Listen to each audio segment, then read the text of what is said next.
नमस्कार दोस्तों, आप देख रहे हैं स्काई भोजपुरी।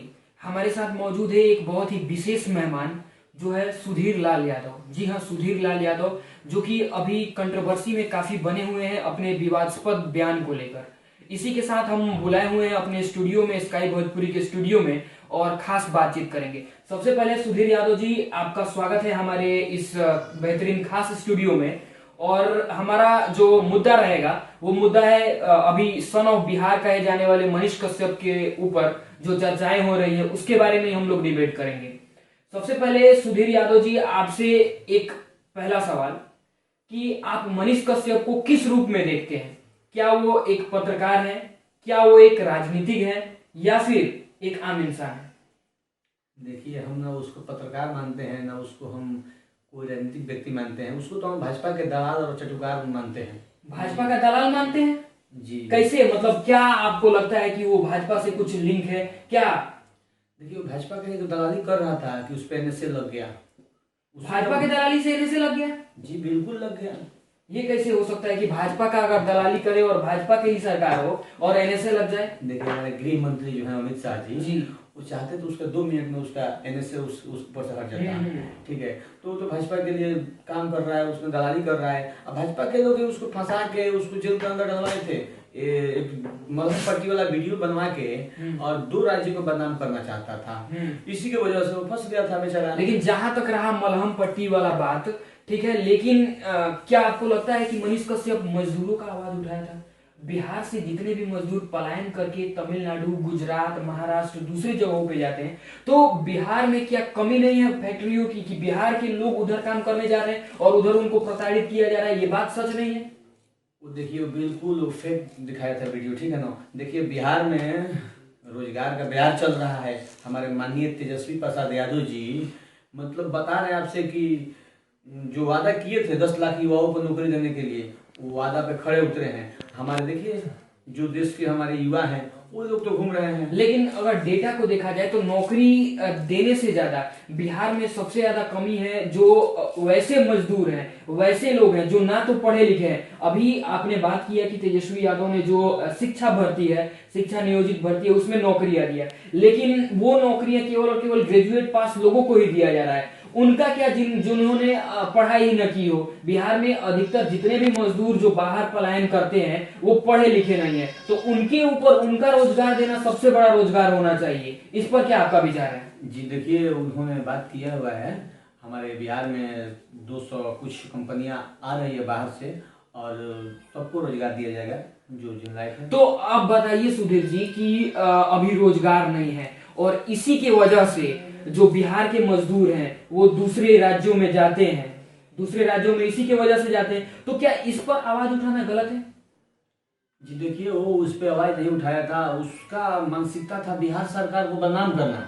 जी देखिए, अब से बोल नहीं दिया कि वो भाजपा के लिए काम करता है, ठीक है। उसको सिस्टम पे सवाल करना चाहिए। उसको देखिए, सबसे पहले हमारे जो देश के प्रधानमंत्री मोदी जी हैं, उन्होंने कहा था कि 15-15 लाख रुपया सबके खाते में आएंगे प्रति वर्ष। उन्होंने कहा था कि हम युवाओं को नौकरी देंगे। उसको जाके सिस्टम पे सवाल करना चाहिए। उसको जाकर मोदी जी से पूछना चाहिए ये बात ना।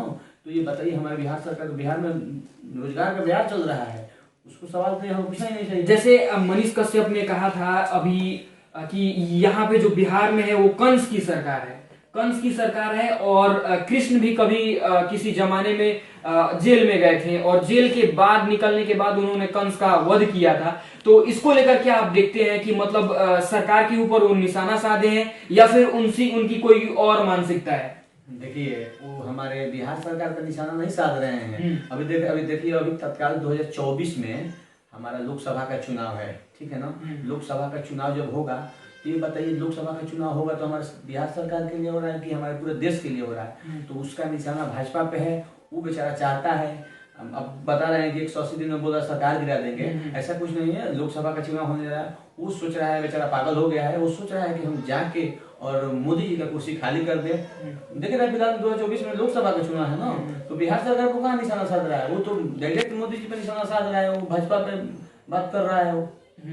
लेकिन सुधीर जी, आपका भी बात कहीं ना कहीं जायज है। फिलहाल लोगों की क्या ओपिनियन हम लोग देखेंगे, लेकिन अगर हम लोग बात करें मनीष कश्यप की जो पत्रकारिता देखी जाती है, जो उनका जुनून देखा जाता है, पहले भी बहुत सारा ऐसा वीडियो देखा गया है जिसमें उन्होंने मोदी का निशाना साधा, नीतीश कुमार का निशाना साधा।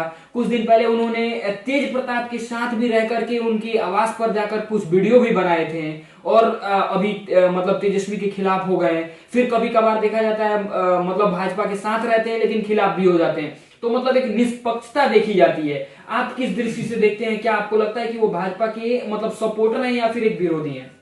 देखिए बता रहे हैं कि तेजस्वी यादव का निशाना साधा है। देखिए वो बेचारा थोड़ा पहले, कुछ दिन पहले जब जेल नहीं गया था तो बोल दिया था उन पे, कुछ बच्चा आदमी है बेचारा, बोल दिया था।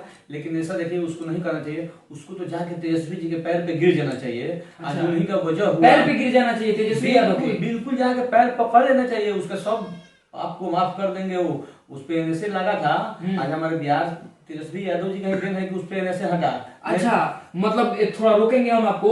जैसे एनएसए जो मतलब नेशनल सिक्योरिटी एक्ट यानी रासुका कहा जाता है, वो अगर किसी पे लग जाता है तो मतलब काफी दिनों तक वो मतलब समझिए कि वो देशद्रोही उसको माना जाता है। तो आपका मतलब कहना है कि तेजस्वी यादव के ही योगदान से उससे एनएसए हटा? जी, भाजपा वाला तो सोच रहा था कि 10-15 साल इस जेल में और रह जाए, ठीक है ना। नहीं, लेकिन तेजस्वी जी बोले कि बेचारा युवा है, बेचारा आएगा तो अपने घर द्वार के लिए सोचेगा, सबका मतलब परिवार होता है ना। तो बेचारे दयालु आदमी है तेजस्वी जी, वो बेचारे एनएसए उसका माफ कर दिया उसको, लेकिन उसको तो जाकर पैर पे उनके गिर जाना चाहिए कि गलती हो गया था और उनका साथ देना चाहिए। लेकिन आपसे हम पूछेंगे कि कुछ मनीष कश्यप के बहुत सारे लोग हैं, मतलब हमेशा उनके बारे में एक ईमानदार पत्रकारिता और एक मतलब बुलंद आवाज की तरह गरीबों की आवाज को ऊपर उठाना की तरफ से देखा जाता है। लेकिन क्या कमी आपको लग रही है मनीष कश्यप में कि आप उसको उसके विरोध में खड़े हुए हैं और उसके विरोध में बोल रहे हैं? क्या कमियां हैं? वो पत्रकारिता कहाँ कर रहे हो? पत्रकारिता नहीं कर रहे? अरे वो देख रहे हैं कि बार बार हमारे देश के सरकार पर निशाना साध रहा है। कभी बोल रहा है कि हम सरकार गिरा देंगे, कभी बोल रहे हैं, तो सही बात है, सरकार गिराने के लिए वो आया ही है। वो देखिए अब जनसाधारण जल्द ही पकड़ेगा, जनसाधारण ट्रेन पकड़ेगा जी, जल्द ही जनसाधारण पकड़ के वो दिल्ली जंतर मंतर में जाके वो धरना देगा। अच्छा, और माइक लेके पार्लियामेंट में जाके सटा के सवाल करेगा। जी, उसके बाद देखिए मोदी जी को हटाना चाहता है वो ना। अच्छा, मतलब आपकी दृष्टि से मनीष कश्यप इस देश का प्रधानमंत्री तक का सपना देख रहा है? जी जी जी, वही तो बोल रहे हैं ना कि लोकसभा का चुनाव होने वाला है, बोल रहे हैं बार बार की सरकार गिरा देंगे, सरकार गिरा देंगे।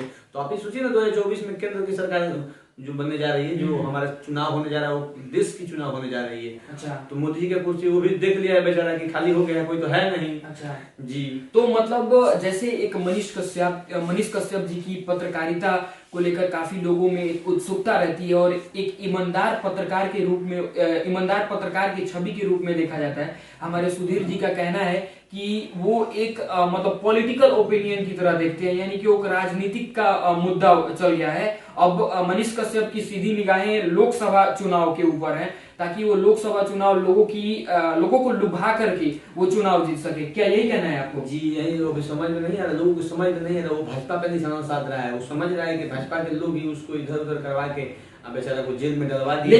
लेकिन सुधीर जी, क्या आपको लगता है कि बिहार में सच में बेरोजगारी है, सच में गरीबी है, और इसके लिए अगर कोई इंसान आवाज उठाए तो उसकी आवाजों को दबाने का प्रयास किया जा रहा है? ऐसा कुछ नहीं। आप कहाँ हमारा देख रहे हैं, आप देख रहे हैं कि नहीं कि बिहार में रोजगार का एकदम बिहार चल रहा है, एकदम हर लोग को रोजगार मिलेगा। आप देख ही रहे हैं, एकदम हमारे तेजस्वी जी जो वादा किए थे हमारे वर्तमान डिप्टी सीएम जी, उस वादे पे खड़े उतर रहे हैं। और आगे देखिए अभी कितना दिन सरकार बने हुए, अभी लगता है देखिए नौकरी मिलते रहेगा, सबके बारे में सोच रहे हैं। लेकिन नौकरी मिलते रहेगा तो क्या मतलब बिहार में जितनी बेरोजगारी है उन सारी बेरोजगारियों को केवल सरकारी नौकरी देकर ही पूरा किया जा सकता है, या फिर कुछ मतलब वैसे लोग हैं जो पढ़े लिखे ना हो, मजदूरी करते हो, मजदूरी करके मतलब दूसरे राज्यों में जाकर के फैक्ट्रियों में काम करके मजदूरी करके अपना भरण पोषण करते हैं, तो उनके लिए क्या सरकार कदम उठा रही है? मतलब उनके लिए भी तो उठाना बहुत जरूरी है। सरकारी नौकरी दे करके संभव नहीं है कि सभी के मतलब पूरे बेरोजगारी को निपटाया जा सके। सरकारी नौकरियों में जो वैकेंसी होती है कुछ लिमिटेड होती है, सभी को तो भर्ती नहीं दी जा सकती है। वो भी कोई उसके एलिजिबल होंगे, पढ़े लिखे होंगे, उन्हीं को मिल सकती है। तो उन लोगों का क्या जो अशिक्षित है? जी, तो अब बता रहे हैं कि जो हमारे अशिक्षित में कुछ लोग किसान भी हमारे आते हैं। हाँ। तो ये बताइए कि हमारे किसान लोग जाके जो दिल्ली में जो हमारे धरना दे रहे थे, उन पे देखिए, उन पे पानियां बरसाई जा रही थी, उन पे आग के गोले बरसाए जा रहे थे, वो लड़ रहे थे बेचारे। बताइए आज तक किसी किसान के लिए बोले थे कि सबके मिले, किसी के बारे में सोचे हैं वो? नहीं। जी बिल्कुल। तो हमारे तेजस्वी जी लगे हुए हैं, कंपनियां आ रही है, सबके बारे में वो सोच रहे हैं और सब कुछ धीरे धीरे ठीक हो जाएगा। एक सवाल आपसे सुधीर जी, क्या आपको लगता है कि अगर मतलब जो उस समय मनीष कश्यप का जो विवादास्पद बयान आया था कि आप चांदी के चम्मच में खाते हैं, हम 180 दिन के सवाल में मतलब 180 दिनों के अंदर में सरकार को गिरा देंगे, अगर उस समय के बाद अगर मनीष कश्यप के ऊपर ऐसे न लगा होता और अगर जेल नहीं गए होते, तो क्या आपको लगता है कि वो सरकार गिराने में सक्षम हो सकते थे?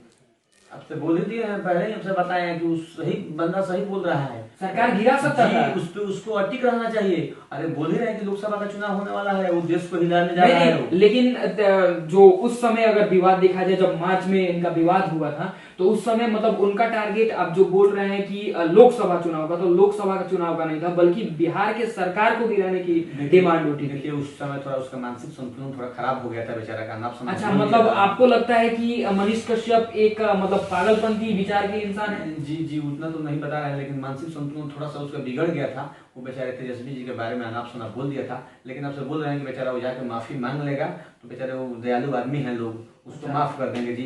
अच्छा, तो मतलब सुधीर जी का कहना है ये है कि वो मनीष कश्यप, जिसे बिहार सन ऑफ बिहार के नाम से जाना जाता है, जो गरीबों लोगों का आवाज उठा करके बीच मोड़ पर लाता है, वो जाकर के तेजस्वी यादव से माफी मांगे, क्योंकि गलतियां मनीष कश्यप की थी। ये हमारे सुधीर जी का विचार है और आगे भी हम जानने का प्रयास करेंगे कि आखिर मतलब इनकी और क्या विचारधाराएं रही। फिलहाल आप क्या सोचते हैं इस मुद्दे के बारे में? आप मनीष कश्यप को किस दृष्टि से देखना चाह रहे हैं? क्योंकि अब 2 से 3 महीने के अंदर में लोकसभा चुनाव अपने चरम स्थिति पर रहेगा और चहलकदमियां पूरी तरीके से तेज हो सकेंगी। और एक और सवाल जो सुधीर जी से हम पूछना चाहेंगे कि सुधीर जी, अगर मतलब पत्रकारिता से पहले यानी 2019 के समय में वो मनीष कश्यप जी ने चनपटिया विधानसभा क्षेत्र से चुनाव भी लड़ा था, जिनमें उनको हार का सामना करना पड़ा था, तो इस एंगल से आप कह रहे हैं कि वो एक राजनीतिज्ञ है क्या? जी देखिए, वो बता ही रहे हैं आपसे कि वो चुनाव बेचारा लड़ा था वहां से। वो देखिए वो मुख्यमंत्री नहीं बनना चाहता है। अच्छा। ठीक है ना, उस टाइम बोल रहे हैं कि थोड़ा मानसिक संतुलन खराब होगा उसका, वो चुनाव लड़ गया था, कुछ आराम से बोल दिया था उन पे, लेकिन उसका हम बता ही रहे हैं कि उसका मेन उद्देश्य है कि हमको दिल्ली सरकार को हिलाना, और वो जल्द ही जल्द साधारण पकड़ के जाके जंतर मंतर में उधार न देगा। आप देखिए जी, देखिए सरकार के वहाँ केंद्र सरकार के विरुद्ध। फिलहाल अभी हमारे साथ सुधीर जी थे और इनका ये विचार था। आप क्या सोचते हैं दोस्तों, आप कमेंट में जरूर बताइएगा। और ऐसे ही कंट्रोवर्सी के साथ मतलब लोगों का ओपिनियन जानने के लिए और भी लोगों को हम इनवाइट करेंगे अपने स्टूडियो में। फिलहाल बने रहिए। जय हिंद।